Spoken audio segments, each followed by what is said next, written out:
The time has come for the case discussion for this module, and here the case was titled The Charismatic Bully, and the title speaks for itself. Regrettably, I come across this situation more frequently than I would like to. The questions posed by the case: first of all, is George's behaviour in conflict with the best interests of the membership of this organisation? Secondly, what actions could the board take in this situation? Then what processes could they put into place to stop this from happening again? And finally, what's the fundamental underlying governance issue that this case brings up? So we will again look at these situations individually. Again, there's no right answer.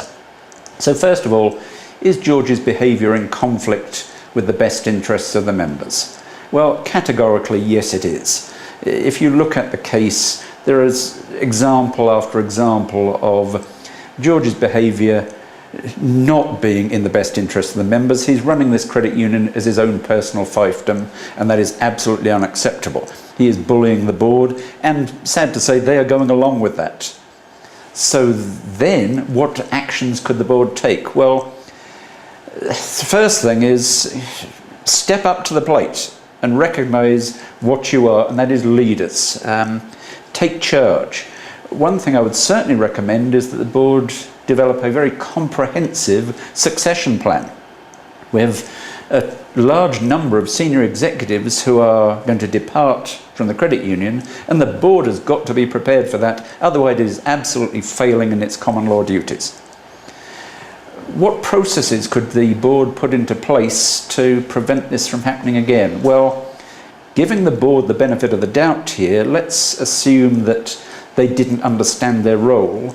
So one thing they could do would be to develop a comprehensive director education plan to get them familiar with that role. If they did truly understand their role and then still allowed this to happen, they have been negligent under the duty of care. So what is the fundamental underlying governance issue here? Basically, the board allowed the tail to wag the dog, and that is unacceptable.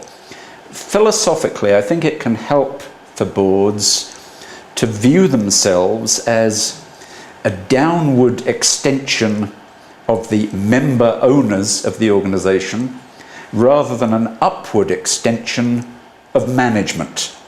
It sort of helps to put in perspective where you're supposed to be fit and who you are representing. And that is the key to good governance.